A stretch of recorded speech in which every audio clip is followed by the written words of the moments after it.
Technology చాలా పెరిగిపోయింది. ఇప్పుడు అంటే ఒక చిన్న వీడియో కొన్ని క్షణాలలోనే ఒక పర్సన్ మీదే కానివ్వండి, ఒక పార్టీ మీదే కానివ్వండి, కంప్లీట్లీ ఒపీనియన్ని చేంజ్ చేస్తుంది.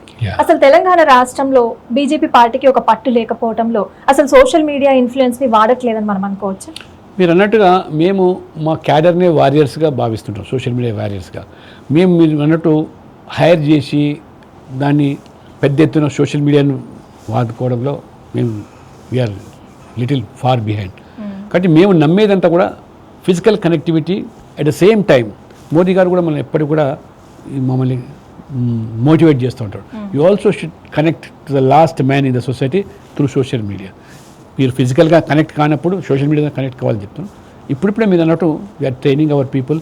పోలింగ్ బూత్ స్థాయిలో కూడా సోషల్ మీడియా వారియర్స్ను తయారు చేస్తున్నాం. ఆ రకంగా కౌంటర్ అంటే సోషల్ మీడియా కూడా కొంచెం రెగ్యులేట్ చేయాల్సిన అవసరం ఉంది. నేను ఈవెన్ లాస్ట్ పార్లమెంట్లో కూడా I made an appeal with the government. They should be some regulation. లేకపోతే అది మంచి కంటే ఎక్కువ చెడు కూడా జరిగేదానికి ప్రమాదం ఉంది.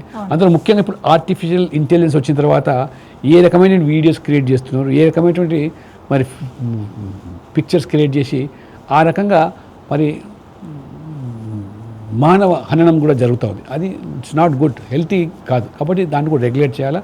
హౌ బెస్ట్ మనం దాన్ని పాజిటివ్ యాంగిల్లో తీసుకపోతే మంచిది. కాబట్టి మీడియా, సోషల్ మీడియా కూడా కన్స్ట్రక్టివ్ రోల్ ప్లే చేయాల్సిన అవసరం ఉంది. ఈ నెగిటివిజం తగ్గించుకోవాల్సిన అవసరం ఉందని చెప్పి కూడా మేము భావిస్తున్నాం.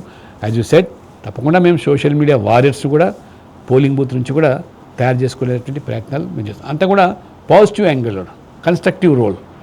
మేము ఏం డెవలప్మెంట్ చేస్తున్నాం, ఏం వెల్ఫేర్ యాక్టివిటీస్ చేస్తున్నాం, ఏం ప్రోగ్రామ్స్, ఏం ప్రాజెక్ట్స్, ఏం స్కీమ్స్ ప్రజల కోసం ప్రవేశపెడుతున్నాం. ఆ రకంగా ఇందులో ఎప్పుడైతే పేద వర్గాలు, గ్రామీణ ప్రాంతాల్లో ఉన్న వాళ్ళు కూడా దీనికి కనెక్ట్ అయితేనే అది లాభం. మీరు చూశారు ఇవాళ డిజిటలైజేషన్ మోదీ గారు ప్రవేశపెట్టినప్పుడు, ఎవ్రీథింగ్ ట్రాన్సాక్షన్ డిజిటల్ అయినప్పుడు నవ్వున్నారు అందరూ. హౌస్ ఇట్ పాసిబుల్ మన ఈ భారతదేశంలో ఇంత ఇలిటరసీ ఉందని చెప్పారు. కానీ ఇవాళ మీరు చూస్తే ఆశ్చర్యపోతారు.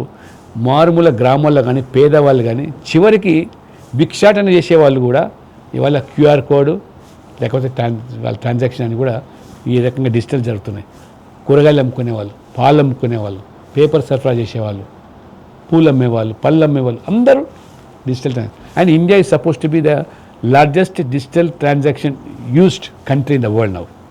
ఇవాళ India has become manufacturing hub. ఇవాళ మొబైల్ మ్యానుఫ్యాక్చరింగ్లో చూడండి ఏ స్థాయికి ఎదుగుతున్నాం ఇవాళ. అందుకనే ఆ పెరుగుతున్నటువంటి సాంకేతిక పరిజ్ఞానాన్ని, విప్లవాన్ని అందిపుచ్చుకునేటువంటి నాయకత్వం మనకు ఉంది కాబట్టి ఇది సాధ్యమవుతుంది. అందుకనే అందరు దాన్ని అలవరపరుచుకుంటున్నారు. Now we could able to show even America లాంటి దేశాల్లో ఇంత పెద్ద ఎత్తున ట్రాన్సాక్షన్ డిజిటల్ మధ్యలో జరగటం లేదు. That is the hats off. అంత ట్రాన్స్పరెంట్ ఇవాళ. పేదవాడికి సంబంధించినటువంటి ఏ పథకమైనా ఇవాళ బ్యాంక్ ఖాతాలకు పేదవాడు చేరుతున్నాయంటే you can see the difference. Rajiv Gandhi ప్రధానమంత్రిగా ఉన్నారు. అప్పుడు ఆయన ఒక మాట అన్నారు, मैं दिल्ली से गरीब के हित के लिए 100 रुपये बेचता हूँ तो 15 रुपये गरीब को पहुँचता था, 85 रुपये दलाली बीच में खाता था.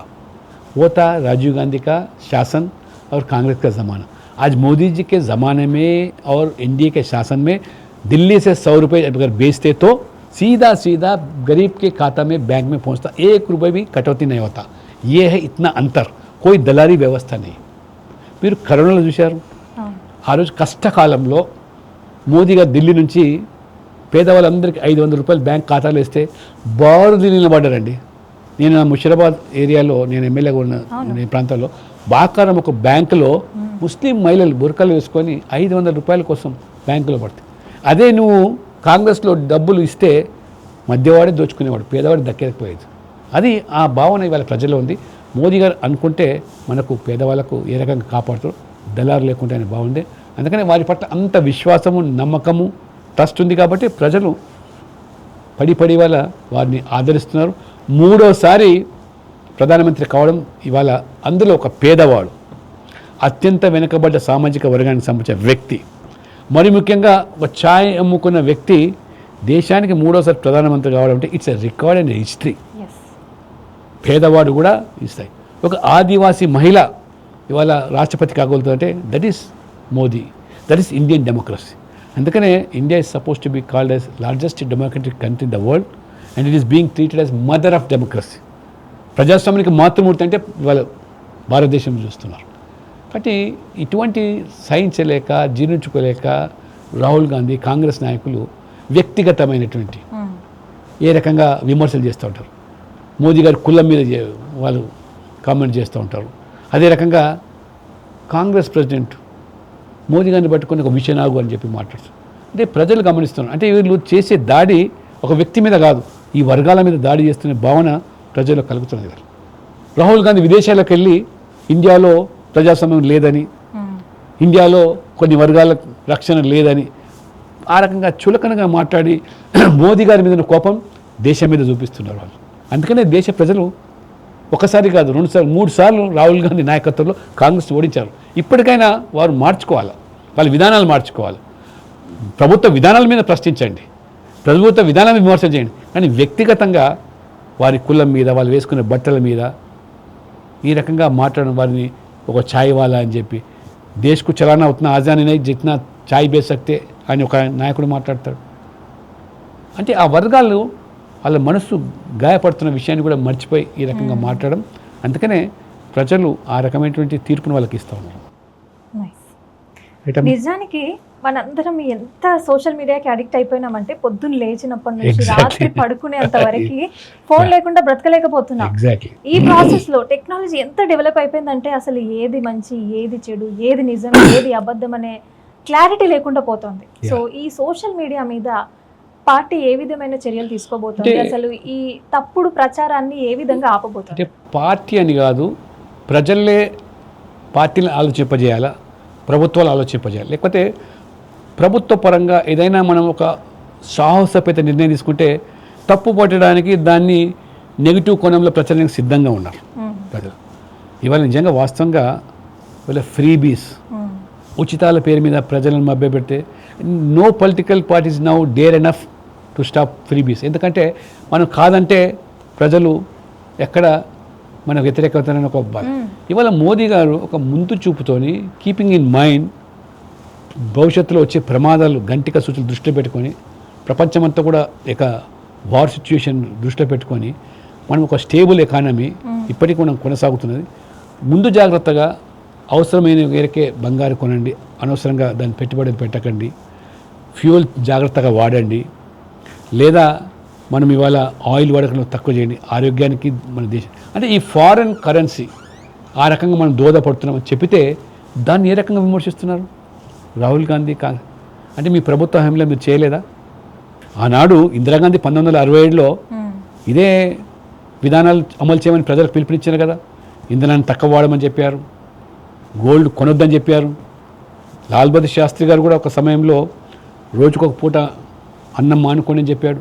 అంటే ఆ రకంగా ఆదా చేయండి, దేశ ఆర్థిక వ్యవస్థ పరిస్థితి బాగాలేదని చెప్పాడు. చిదంబరం గారు వారు చెప్పారు బంగారం కొనుగోలు తక్కువ చేయండి అని చెప్పి. వీరప్ప మొయిలీ పెట్రోలియం గ్యాస్ మినిస్టర్గా ఉన్నాడు ఆయన.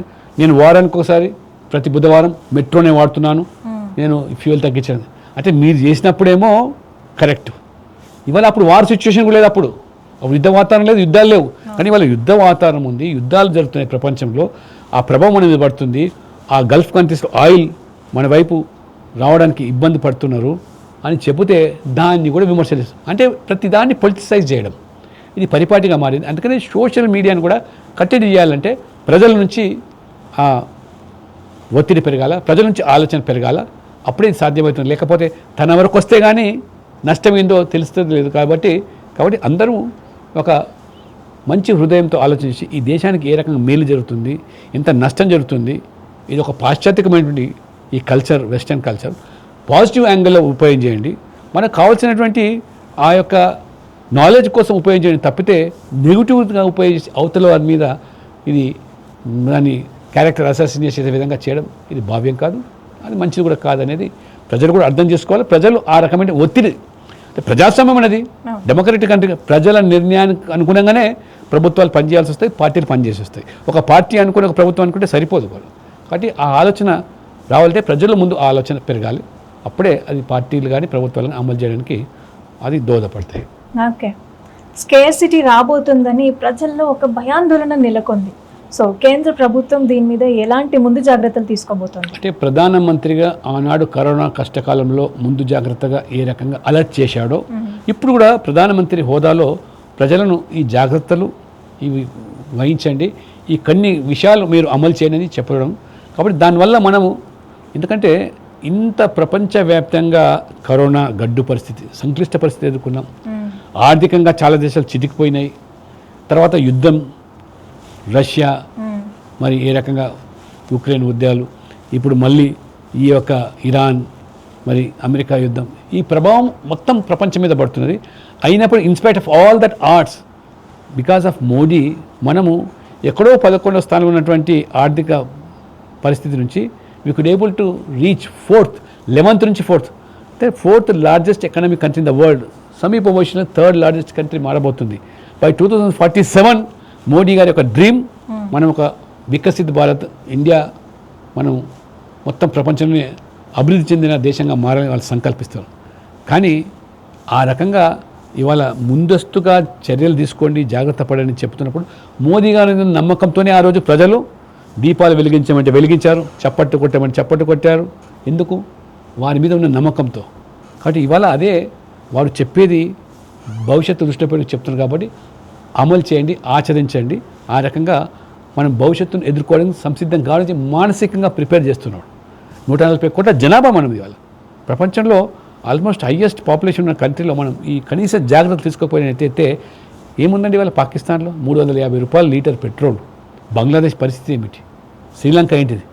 బెడ్ ముక్కల కోసం వీధుల్లో కొట్లాడుకుంటున్నారు.